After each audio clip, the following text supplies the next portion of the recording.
Hello बच्चों, कैसे हो? खुश हो? तो आओ, मेरे चैनल में आपका स्वागत है। तो आज हाँ, एक बात है बच्चों, ये जो जब आप गरीब असफल होते हो तो लोग आपकी तरफ देखते भी नहीं। जब आप गरीब और असफल होते हो तो लोग आपकी तरफ देखते भी नहीं। जब आप मेहनत और प्रैक्टिस करते हो तो लोग आपका मजाक बनाते हैं। समझ गए? जब आप मेहनत और प्रैक्टिस करते हो तो लोग आपका मजाक बनाते हैं। और जब आप कुछ बड़ा हासिल कर लेते हैं, जब कुछ बड़ा चीज़ हासिल कर लेते हैं तो लोग आपका फैन बन जाते हैं, यानी तालियां खूब बजाते हैं। समझ लिया बच्चों? तो दूसरों की बातों को दूसरे की तरफ ध्यान न देकर अपनी लगन में, परिश्रम में लगे रहना है और अपने जुनून को आगे बढ़ाते रहना है। यानी तो बच्चों, आज का हमारा टॉपिक है क्या? बीटीसी के अध्याय 9 में आवर्धन। बीटीसी का अध्याय 9 में जो आज हमारा प्रारंभ होने जा रहा है वो है आवर्धन। ये देखो, 2010 का इंटर एग्जाम 2010 का 11वां प्रश्न है और 2020 का 15वां प्रश्न है। आवर्धन मैग्निफिकेशन तथा आवर्धन क्षमता मैग्नीफाइंग पावर में अंतर बताना है। तो सबसे पहले हम डेफिनेशन यानी परिभाषा को देखते हैं। आवर्धन क्या है, मैग्निफिकेशन क्या है? तो प्रतिबिंब की ऊंचाई एवं बीम की ऊंचाई, प्रतिबिंब की ऊंचाई एवं बीम की ऊंचाई के अनुपात को हम आवर्धन कहते हैं। यानी किसी प्रकाशीय यंत्र के सामने जब हम कोई वस्तु को रखेंगे हैं तो कोई वस्तु के रखने पर उसकी ऊंचाई बढ़ेगी या घटेगी, तो उसकी ऊंचाई, प्रतिबिंब की ऊंचाई और बीम की ऊंचाई के अनुपात को आवर्धन कहते हैं। यानी आवर्धन बराबर प्रतिबिंब की ऊंचाई बटा बीम की ऊंचाई, और बराबर में हो जाता है प्रतिबिंब की दूरी और बीम की दूरी। ये फॉर्मूला आता है। तो ये रहा आवर्धन। तो आप समझ गए होंगे कि प्रतिबिंब की ऊंचाई और बीम की ऊंचाई के अनुपात का आवर्धन कहते हैं। अब यह आवर्धन क्षमता मैग्नीफाइंग पावर क्या है? तो प्रकाशीय यंत्र से बने प्रतिबिंब द्वारा आंख पर बना कोण बीटा, यानी आंख पर जो कोण बनता है किसी वस्तु के प्रतिबिंब द्वारा आंख पर बना कोण, तथा बिना यंत्र के वस्तु द्वारा आंख पर बना कोण अल्फा के अनुपात को आवर्धन कहते हैं। जैसे हमने कोई प्रकाशीय यंत्र से देखने पर उसका प्रतिबिंब बना, तो उस प्रतिबिंब द्वारा जो आंख पर कोण बनेगा वह कोण, और बिना मतलब कि इसी तरह बिना यानी प्रकाशीय यंत्र के ऐसे सीधे आंख से देखने पर वस्तु द्वारा जो आंख पर कोण बनता है उसी के अनुपात को हम आवर्धन क्षमता कहते हैं। यानी अर्थात आवर्धन क्षमता बराबर प्रतिबिंब द्वारा नेत्र पर बना कोण, नेत्र मतलब आंख, प्रतिबिंब द्वारा नेत्र पर बना कोण और बीम द्वारा नेत्र पर बना कोण है। यानी एम मैग्नीफाइंग पावर जो हुआ बीटा बाई अल्फा। बीटा क्या है? प्रतिबिंब द्वारा आंख पर बनाया गया कोण है, और अल्फा क्या है? बीम द्वारा यानी वस्तु द्वारा आंख पर बना हुआ कोण है। अब आइए इसमें अंतर देखते हैं कि आवर्धन और आवर्धन क्षमता में अंतर क्या है। तो यह रेखीय आवर्धन है और आवर्धन क्षमता क्या है? यह कोणीय आवर्धन है ना? यह एक रेखा के लिए है तो ये कोण के लिए है। कोण पर यह आधारित है, ये रेखा पर आधारित है। और दूसरा, यह प्रतिबिंब तथा बीम के आकारों का अनुपात है, प्रतिबिंब तथा बीम के आकारों का अनुपात है। और आवर्धन क्षमता क्या है? प्रतिबिंब तथा बीम द्वारा आंख पर बने दर्शन कोणों का अनुपात है। यानी जो दर्शन कोण बनते हैं आंख पर, तो उस कोणों का अनुपात है। तीसरा में देखिए अंतर क्या है? यह भी का मान बढ़ने से बढ़ता है। भी क्या है? प्रतिबिंब की दूरी। तो भी का मान बढ़ने से बढ़ता है, और इस आवर्धन क्षमता में भी का मान बढ़ने से घटता है। तो इस तरह से भाई ये रहा आवर्धन और आवर्धन। हाँ, तो बच्चों ये देख लिया आपने, आवर्धन और आवर्धन क्षमता में 3 अंतर हमने दिया है, और तीनों को अच्छी तरह से समझना है, याद रखना है। अब आइए एक बार, ये प्रकाश वर्ष यानी लाइट ईयर क्या है? ये 2020 का 13वां प्रश्न है। ऐसे ही तो ये 11th का ये सवाल है, लेकिन यहाँ पर दे दिया गया है और एग्जाम में आया भी है। 2020 का 13वां प्रश्न, प्रकाश वर्ष यानी लाइट ईयर क्या है? तो भाई देखो, प्रकाश द्वारा एक वर्ष में तय की गई दूरी प्रकाश वर्ष कहलाती है। प्रकाश द्वारा एक वर्ष में तय की गई दूरी प्रकाश वर्ष कहलाती है। हाँ तो बच्चों, ये थोड़ा आपको याद होगा ही कि लाइक करना है और सब्सक्राइब करना है और अपने दोस्तों को भी इस पढ़ाई में बुलाना है, तो आप भूलेंगे नहीं, है ना? ठीक है बच्चों, लाइक सब्सक्राइब करते रहना। तो चलिए आगे बढ़ते हैं। प्रकाश का अपवर्तन, रिफ्रैक्शन ऑफ लाइट, ये क्या है? जब प्रकाश एक माध्यम से दूसरे माध्यम में जाती है तो अपने मार्ग से विचलित हो जाती है, अपनी अपनी मार्ग से हट जाती है। इसी घटना को प्रकाश का अपवर्तन कहते हैं। क्या समझे? प्रकाश एक माध्यम से, माध्यम हो सकता है ठोस, द्रव, गैस, कुछ भी हो सकता है। जब प्रकाश एक माध्यम से दूसरे माध्यम में जब जाती है तो अपने मार्ग से हट जाती है, विचलित हो जाती है। इसी क्रिया को, इसी घटना को प्रकाश का अपवर्तन कहते हैं। अर्थात प्रकाश की दिशा में परिवर्तन को ही अपवर्तन कहते हैं। देख लो, ये जो है प्रकाश आ रही थी और ये एक माध्यम ये था विरल माध्यम, हवा है, विरल माध्यम है, और ये कांच का ग्लास है और ये सघन माध्यम है। तो विरल से सघन में आ रही थी सीधे, प्रकाश की तो दिशा सीधे होती है, लेकिन सीधे न जाकर के ये अभिलंब की तरफ झुक गई है। और फिर इस सघन से जब विरल में जाती है तो अभिलंब से दूर भाग रही है। ये है अभिलंब, ये सीधा जो लाइन खींचे गए हैं ये अभिलंब है। तो विरल से सघन में आती है तो अभिलंब की तरफ झुकती है, और सघन से विरल में जाती है तो अभिलंब से दूर भागती है। तो आपने देख लिया कि इसकी प्रकाश एक माध्यम से दूसरी माध्यम में जाती है तो अपने पथ से विचलित हो जाती है, अपने रास्ते से हट जाती है।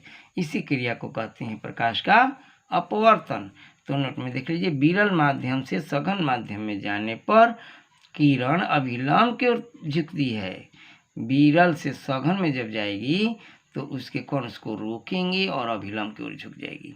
और सघन से विरल में जब जाती है, हवा में जब जाती है, तो विरल से जब सघन से विरल में जब जाती है, यानी कांच से हवा में जब जाती है, तो अभिलंब से दूर भागती है। सो आपने देख लिया, इधर से जो किरण आ रही है वो विरल माध्यम हवा से आ रही है।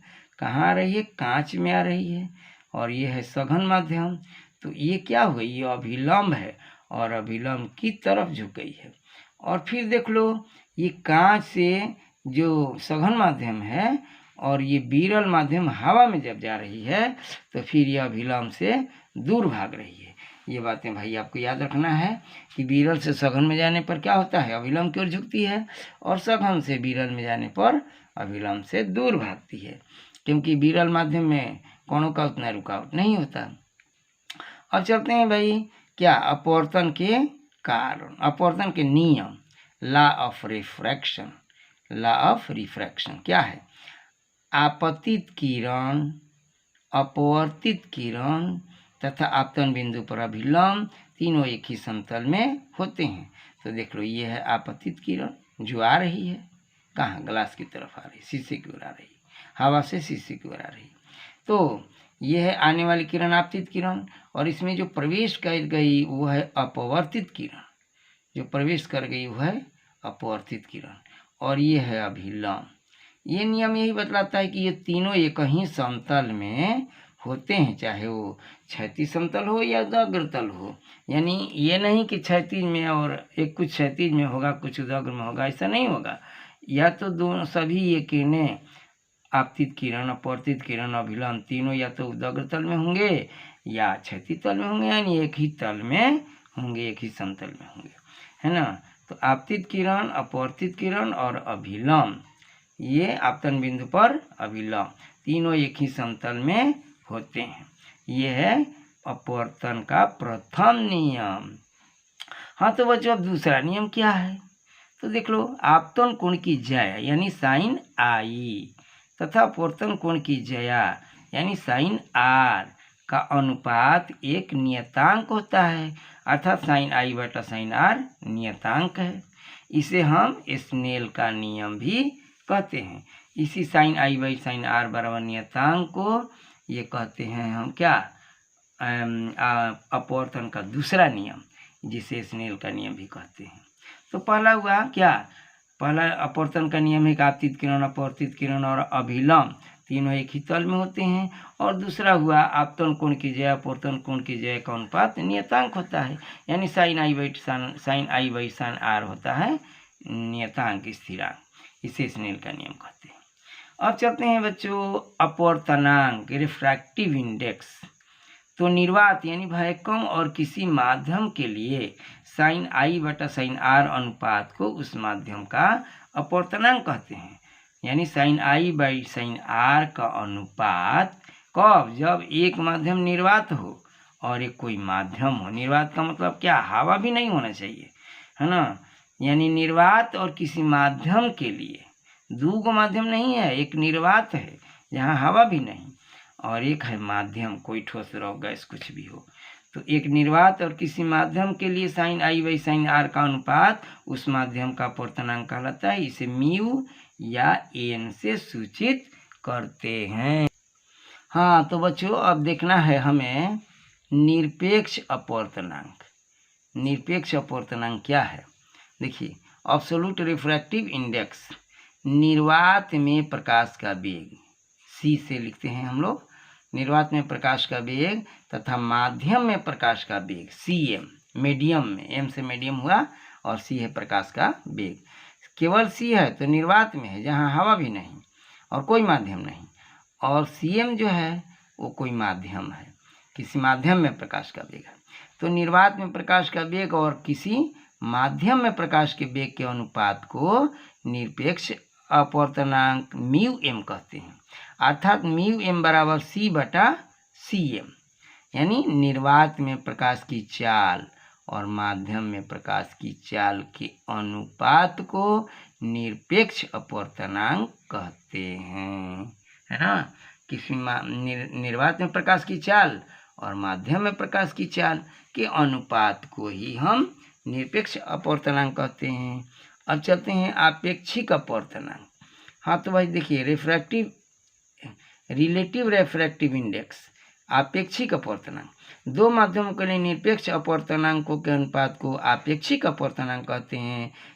ये कहता है कि दो माध्यम है और दोनों का निरपेक्ष अपवर्तनांक जब निकालेंगे तो उसके अनुपात को अब हम कहेंगे क्या, उसके अनुपात को कहेंगे अब आपेक्षिक अपवर्तनांक। जैसे माध्यम एक के अपेक्षा माध्यम दो का अपवर्तनांक 1n2 अर्थात 1 म्यू 2, इसका मतलब म्यू 2 बाई म्यू 1, और म्यू 2 क्या है, माध्यम 2 का अपवर्तनांक।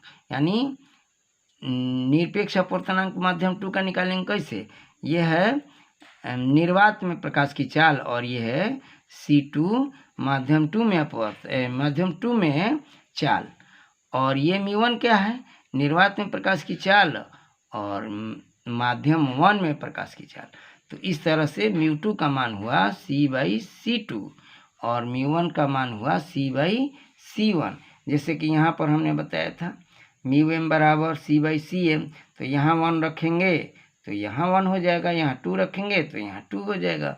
तो उसी तरह तो हमने किया है, यहाँ 2 लिखे हैं तो C/C2 लिखे, और ये 1 लिखे हैं म्यू1 तो C/C1 लिखे, और ये पलट जाएगा और पलट के C कट जाएगा तो C1/C2 मिलेगा।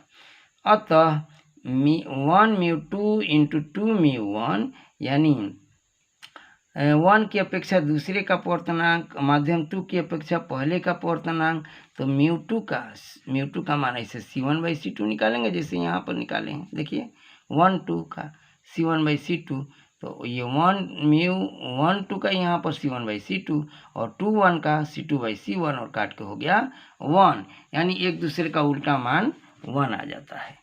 अब आइए चलते हैं 2019 का 17वां प्रश्न। माध्यम ए में प्रकाश का वेग भी, माध्यम बी में प्रकाश का वेग 2 भी, यदि ए का अपवर्तनांक म्यू ए, बी का अपवर्तनांक म्यू बी हो तो mu A by mu B का मान क्या होगा।